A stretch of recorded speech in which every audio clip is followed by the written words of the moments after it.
తొందరగా ముగించలేను, ఎందుకంటే చాలా మందికి థ్యాంక్స్ చెప్పాలి. అందరినీ చూడడం చాలా హ్యాపీగా ఉంది. అసలు కుకట్పల్లి బస్సు ఎంత గుర్తొస్తుంది.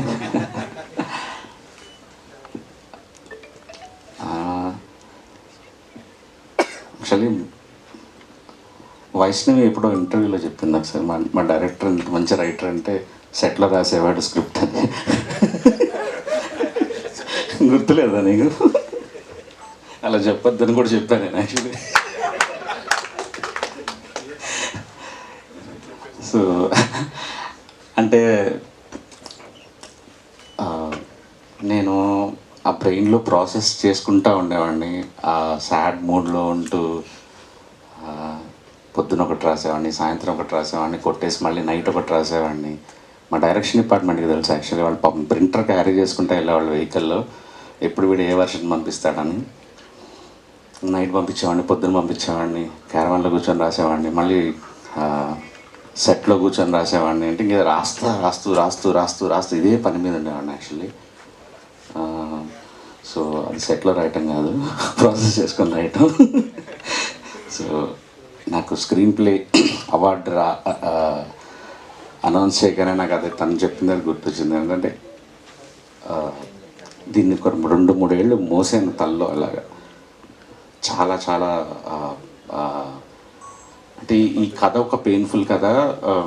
నేను ఆ మూడ్లో ఉండటం కోసం నేనే ఒక సాడ్ మూడ్లో ఉండి, నాకే ఇలాంటి సిచ్యువేషన్ జరిగితే, నేనే వైష్ణవి అయితే, నేనే ఆనంద్ అయితే, నేనే విరాజ్ అయితే ఏం చేస్తాను అని అలా ఊహించుకుంటూ రాస్తూ వచ్చాను. అండ్ స్క్రీన్ ప్లేకి రావటం అనేది ఒక షాకింగ్ అండ్ చాలా చాలా చాలా ఆనందం ఇచ్చింది. రెండోసారి నేషనల్ అవార్డు తీసుకోవటం ఇంకా ఆనందం ఇచ్చింది. అండ్ విప్లవ్ నేను ఫస్ట్ కలిసిన, అంటే ఫస్ట్ సారి నేషనల్ అవార్డు ఒక్కసారి విన్ అయిన తర్వాత స్పెషల్గా చూస్తారంటే ఒక నేషనల్ అవార్డు విన్నర్ ఫిల్మ్ వస్తే, ఇంతకుముందు ఆల్రెడీ గెలుచుకుంటే వాళ్ళు కొద్దిగా చాలా జాగ్రత్తగా చూస్తారు, ఓకే ఏమన్నా మళ్ళీ తీసాడా అన్నట్టుగా. సో నేను విప్లవ్కి ఫస్ట్ రోజు నేను కలిసినప్పుడు ఆల్రెడీ కలర్ ఫోటోకి అవార్డు వచ్చింది కాబట్టి విప్లవ్ బేబీ కొద్దిగా ప్రయారిటీతో చూస్తారు, మనం ఎలా అయినా నువ్వు ఒక విజన్తో చూడు విప్లవ్ అన్నాను. అలా అని అంటే నేను జస్ట్ మోటివేట్ చేయడానికి అలా చెప్తుంటాను అంతే జనాలందరికీ, ఇది మెయిన్ సాంగ్ అని ఇట్లా అని. బట్ అన్న ఆ రోజు ఏంటో రాస్తే అట్లా ఈరోజు నేషనల్ అవార్డు వచ్చింది.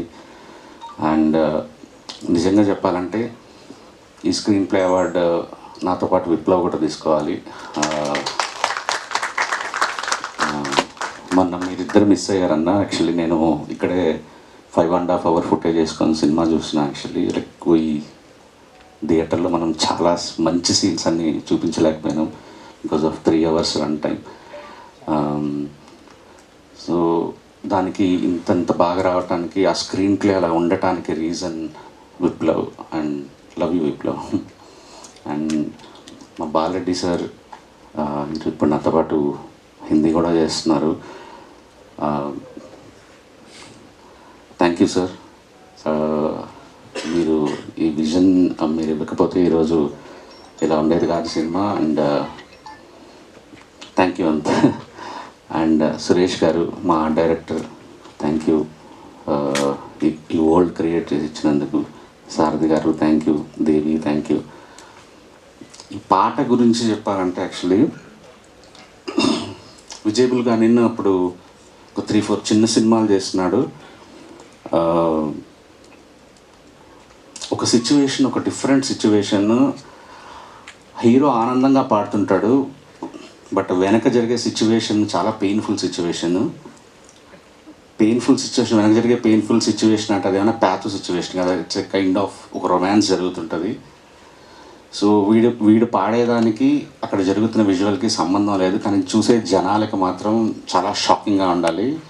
సో ఇది మనం ఇప్పుడు కంపోజ్ చేయొద్దు. ఫస్ట్ నేను విజయ్ సెలెక్ట్ చేసినప్పుడు ఇది మనం లాస్ట్ సెలెక్ట్ చేసుకుందాము, సో ఈజియెస్ట్ సిచ్యువేషన్ క్రియేట్ చేద్దామంటే లేదు సార్ ఇది క్రియేట్ చేస్తాను ఫస్ట్ ఈ సిచ్యువేషన్ అన్నాడు.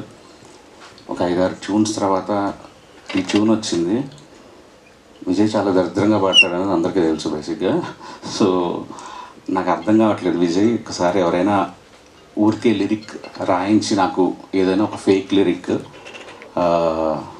పంపించమంటే సురేష్ బన్సెట్టి, నేను తన పేరు ఇంతకుముందు ఎప్పుడు వినలేదు, సురేష్ బన్సెట్టి రాశాడు, మన కథ లాంటి మరో కథ చరిత్రలో ఉండదంటనే అని ఒక మాట చూడగానే అసలు ఇంకా నాకు అంటే సినిమా ఇంతవరకు స్క్రిప్ట్ కంప్లీట్ అవ్వలేదు పూర్తిగా, కానీ ఒక గ్రేటెస్ట్ లవ్ స్టోరీ నేను హిస్టరీలో చూడని ఒక లవ్ స్టోరీని ఒక మాటలో రాసేసిన తర్వాత నేను ఆ లైన్కి తగ్గ సిచ్యువేషన్ క్రియేట్ చేయాలి ఫస్ట్లో అనుకున్నాను. అందుకే ఆనంద్ వర్షంలో నుంచి వర్షంలో కూర్చొని ఏడుస్తున్నప్పుడు ఆ లైన్ మళ్ళీ రిపీట్ చేశాను. యాక్చువల్లీ నేను అసలు ఈ సినిమా మొత్తము ఒక ఒక ఒక లిరిసిస్ట్తో రాయించుకుందాం అనుకొని నాకు he's my saviour Suresh Bansetti. అంటే ఈ పాట ఇంత బ్యూటిఫుల్ రాసాడంటే నాకు విన్న తర్వాత నేను ఇంకా వేరే వేరే ఇంకా ఇంకా ఇంకా నాకు వద్దు, నాకు ఇదే కావాలి అని ఫిక్స్ అయ్యాను. ఆ తర్వాత ఒక సిచ్యువేషన్లో నిజం చెప్పాలంటే ఒక 40 నిమిషాల ఫుటేజ్ని ఒక 3 నిమిషాల్లో చెప్పాల్సి వచ్చినప్పుడు సినిమా చూపించాను దానికి. సినిమా చూపించి ఈ 40 మినిట్స్ నువ్వు 3-4 మినిట్స్లో చెప్పాలి నువ్వు కథని అంటే సినిమా చూసొచ్చి పాట రాశాడు యాక్చువల్లీ, చంటి పిల్లల ఊగే మనసు అని. అది లిటరలీ 40 మినిట్స్ ఆఫ్ ఫుటేజ్ని.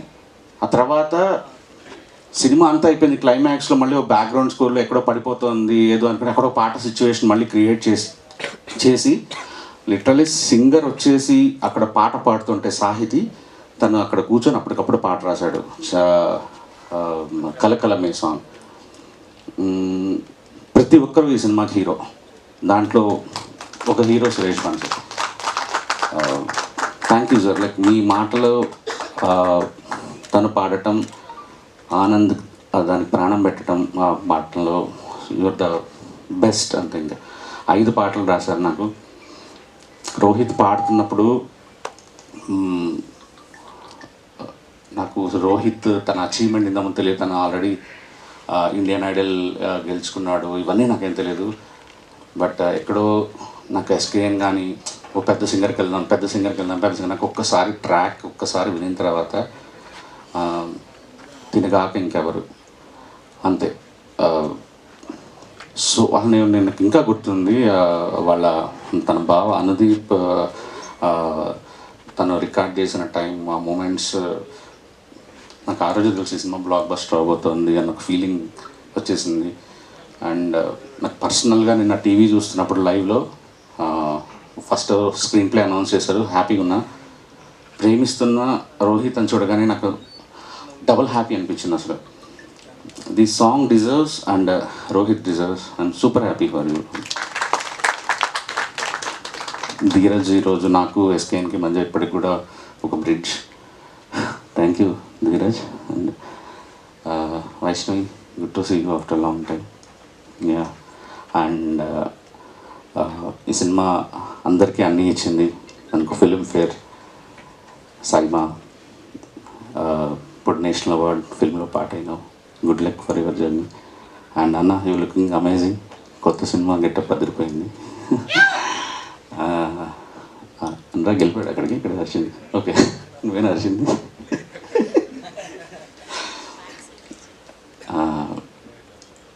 ఆనంద్ అన్న ఈ పాట పాడేటప్పుడు నాకు ఇంకా గుర్తుంది. అంటే తనకి అప్పటి వరకు ఎప్పుడు లిప్ ఇవ్వలేదు తను, అంటే పాట పాడాలి.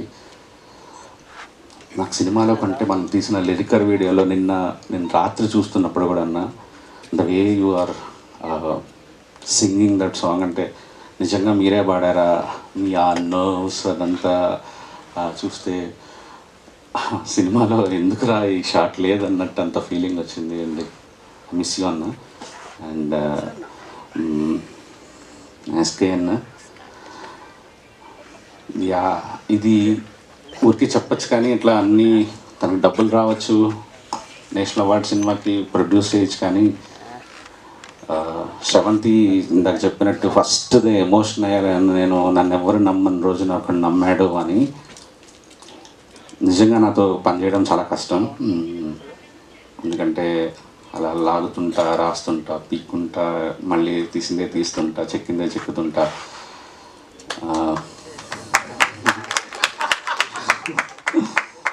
నమ్మాడు నన్ను. I love you. సో అంతే, తీద్దాం అనుకున్నాం, తీసాం. ఆ రోజు అనుకున్నాం, ఐ థింక్ ఇక్కడేనా మనం కలిసింది. ఫస్ట్ టీజర్ ఇక్కడే అయింది, first event. Thank you SKN for everything. Think ఎవరిని మర్చిపోలేదు అనుకుంటున్నా. రమణి థ్యాంక్ యూ. సారథి గారు లాస్ట్ మినిట్ వరకు సపోర్ట్ చేసినందుకు. నాకు ఎప్పుడైనా ఎవరైనా పొగుడుతుంటే ఇలా మైక్ తీసుకుంటా, కానీ శ్రవంతి ఫస్ట్ నువ్వు పొగుడుతుంటే నాకు మంచి ఆనందంగా అనిపించింది ఈరోజు. You deserve this, you deserve this. So happy for you. Thank you so much.